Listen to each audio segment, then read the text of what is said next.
The Paracave Podcast, proudly brought to you by major sponsor Jack's Pale Ale, exclusively available at Parramatta Leagues Club, Shannon Cooney from Glenmore Park Realty, BTZD Clothing, and the official media partner of the Paracave Podcast, the Parramatta Times.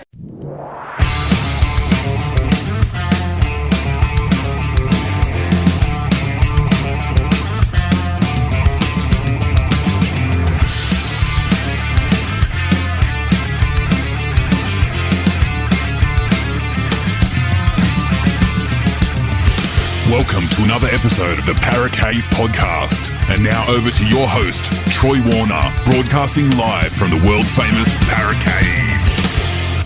I didn't see the game, but a sort of controversial thing everyone's talking about at the moment with that one.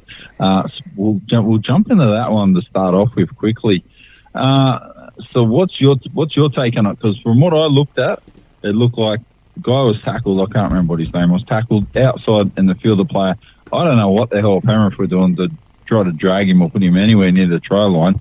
He was in the field of play, had him and his body in the way.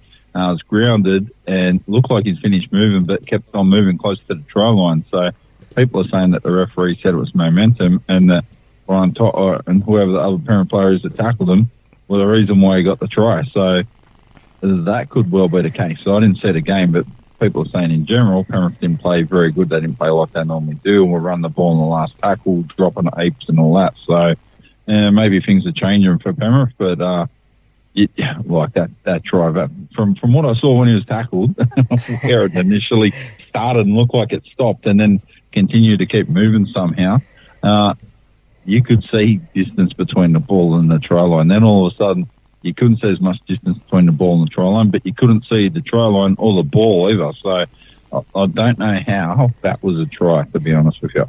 Yeah, look, it was all a lot of controversial referee calls in this game. It was reffed under international rules, so a little bit different to Super League and NRL rules.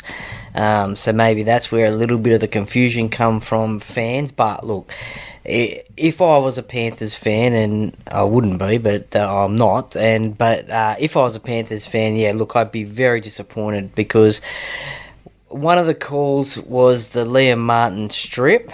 It was a one-on-one strip, but apparently under international rules, that's not how it goes. So that was a penalty to Wigan, and pretty crucial point in the game. Penrith obviously didn't have the ball, but it was close to the Wigan line. So that was one call. Another call was the second Wigan try to Cruz Leeming, who we saw in the NRL last year at the Gold Coast Titans. He's back over in the Wigan side now.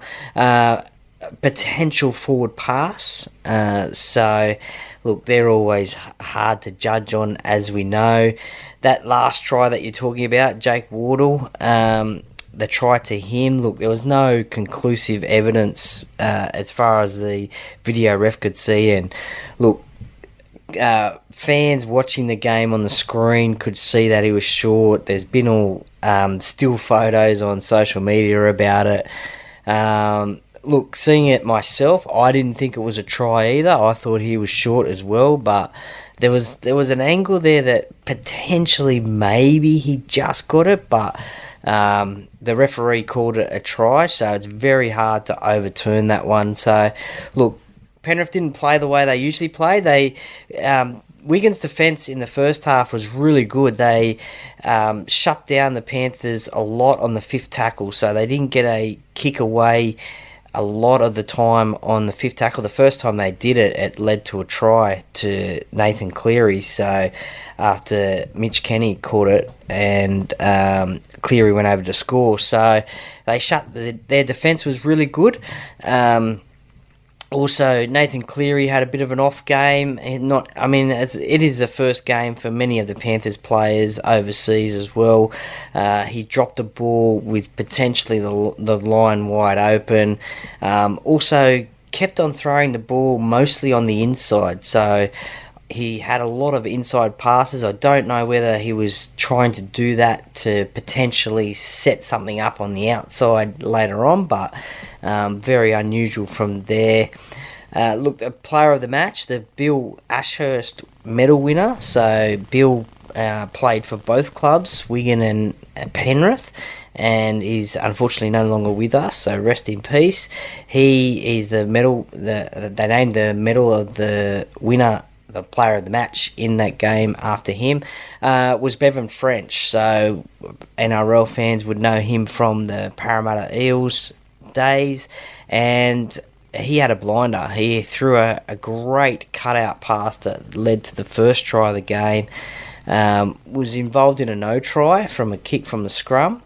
He was only just offside, but Jay Field as well, who used to play for the Dragons and Parramatta, he had a blinder as well. He did a try-saving tackle on Taylor May, who's come back from a ACL injury from last year in the same game against St Helens, and also was involved in that last try-saving tackle on, I think it was, who was in the corner? Brian Toto, I think. So he was involved in that try-saving tackle as well, which ultimately would have tied the scores with Nathan Cleary to kick for the winning goal. So, look, it was a good game. It was a great game. As I said, first hit out for the Panthers this year. Wigan played a game last week against Castleford in the English Superleague, so they already had a game under their belt. So 0 from 4 the Panthers are now in World Club Challenge games, and Wigan equalled the Roosters as 5-time winners. Did Penrith have one in 2003? I know they lost the one in 91. That was against St Helens, I think, or might have even been Joe Lydon scored a try. Could have been against Wigan then as well, actually. I remember they lost that one 21-2 or something like that. And I know they lost the last 3. So, just trying to work out if they did 2003. I can't remember if they did or not. I know Bill Ashurst, but talking about Bill Ashurst, so just pull up his stats now. So he played 165 games at Wigan, 67 tries, 142 goals. So I thought he's a prop and a hooker, but he played centre and second row. So here's an interesting fact I didn't know. When he was at school, so he got asked to play both rugby union and rugby league, and he's actually asked to trial for Blackburn Rovers back in the 50s there as well. So, okay. And they were pretty strong. So he had good kicking skills and all that sort of stuff. So it was an asset. When he came to Penrith, he only played for 3 years, or 2 or 3 years. Still got 46 games in there, 19 tries, 51 goals, 6 field goals. Got to remember, field goals were a big thing back in the day. And I'm pretty sure they were worth 2 points too when he would have been whacking away at them as well. So he definitely did a lot. So he's very highly esteemed in like rugby league around the whole world. So it's good that they're playing for that medal. Penrith, I don't know. They got to treat these. I think they've got to treat it a bit more serious. If they're going to do this, they probably want to train a bit more and get into a bit earlier. I would be trying to do some other stuff, but I don't think the NRL let you have any trial games earlier than what they do they? Oh, look, they would have had, obviously, training, and I think they probably learnt a little bit better from last year with their loss against St Helens, and they may have taken this game a little bit more seriously. Got over to England early this week, I think it was, visited a few of the football teams over there, Manchester City, I think Manchester United as well, and see their training facilities and caught up with players and the like. So, yeah, look, it's difficult. I think they would have been just training for this game to win this game. Obviously, they may have been able to put a second-rate side into the pre-season challenge, but none of these top players would have played in that game anyway. So, as I said, their first hit-out was today. Back in 91, the Panthers lost to Wigan. 2004, they lost to Bradford. 2021 and 2022, there was no World Club Challenge games because of the COVID-19 pandemic. They would have played St Helens, and then obviously last year they lost to St Helens, and today Wigan. So they're not having a good record over there in England. I think the only game they've lost, or the game they lost against St Helens, was in Australia, but all the rest have been in England. So maybe not a good travelling distance team, but I don't know. They just can't. It's always difficult for the NRL teams as well, because it's generally their first particular hit out. So, but there was some atrocious refereeing decisions today as well.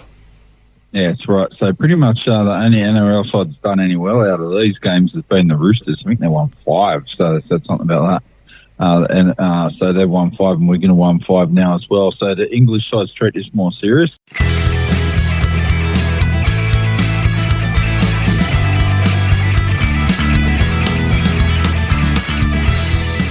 Thank you for listening to another episode of the Paracave Podcast. See you next time.